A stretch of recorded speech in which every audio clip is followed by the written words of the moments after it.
What's up, guys? Welcome to your 28th Android tutorial for the new Boston. Again, we're going to be working with this text play class, or this text play activity that we set up.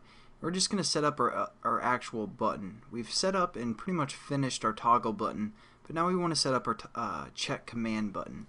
So again, just go down below this line of where we closed off our setting up our on-click listener for a toggle button.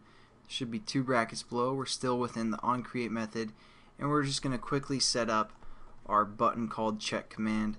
So we're going to type out the variable name, check command, or chk cmd, and then hit dot set onClick listener.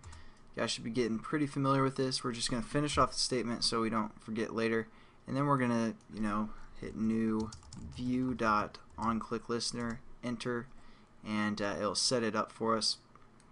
Now what we're going to do within here is basically we're going to see what text is in our edit view, and it's going to compare it to some commands that we're going to set up. So what we're going to do first is set up a new string variable, and we're going to call this check. And what we're going to do is we're going to pull from the edit text called input that we set up. So we're going to say input, and we're going to say dot, and we're going to say get text. It's a method that we can use that's editable from the edit text class, and this is just going to give us what text is within that edit text. And then what we're going to do is set it to a string, or convert it into a string variable. So we just hit dot and use the method toString. And you guys can always read over here to get a little more information if you guys want. But there we go. Now every time we click this check command button, it's going to change this check variable that we just set up to whatever is in our edit box. And again, here's our edit text. It's going to get the text from the box for the most part and then convert it to a string. So those are some methods you guys might want to use for your edit text when you're working with those. And then what we're going to do is we're going to say if, and then you guys are kind of familiar with the if statement, hopefully. We're going to say if check, and we're basically going to compare it to a text that we want, or a command for the most part. So we're going to use a method. I mean, you'd expect, say, you might think of something like this: if our edit box for the most part equals Travis, we can do something, but you can't compare two strings like that, because again, this is a string for the most part, and this is a string. You can't compare them with the equal sign, which is pretty lame. But we have to use a method, so we're going to say if dot, and it says content equals, and it's going to compare it to a character sequence. So basically that means it's going to be case sensitive for the most part, and it's a boolean, so it's going to be true or false. So if our check or whatever is in our edit box equals whatever string we set up here, so we're going to say something like left.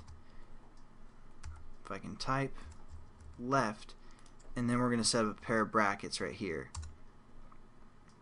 And so now if our edit box, if someone typed in left all lowercase, and hit enter, or hit the button called check command, it's going to set up this variable, pull the text from it, turn it into a string, and then basically so our check would equal left right now for the most part, and then it's going to compare it to this command left that we set up.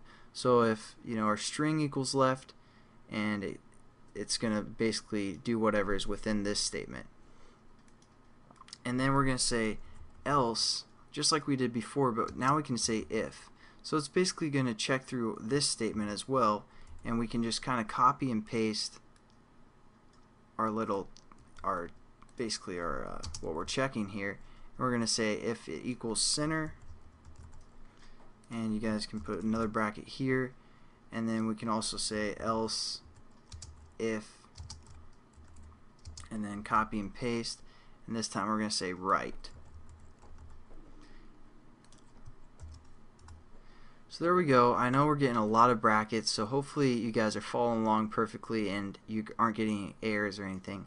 But and that's also why we closed off that statement early, because looking through all these brackets, you're like, dang it, where am I supposed to close that off?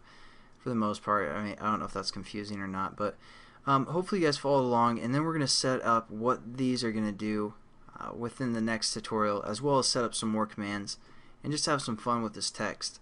But that's just kind of the introduction to the else-if statements. We did the if-else the last tutorial for the most part, or 2 tutorials ago, I'm not for sure. But this is the if-else, and we also converted a edit text into a string. So that's what we've done, and then we compare basically 2 strings together by using this method content equals, and then whatever we want to compare it to. So hopefully that made some sense, and hopefully you guys are getting familiar with how to set up these buttons so you can tell your friends, hey man, if you have a button you need set up, I'm your man. But besides that, thanks again for watching. We'll hope to see you in the next tutorial. Have a good one.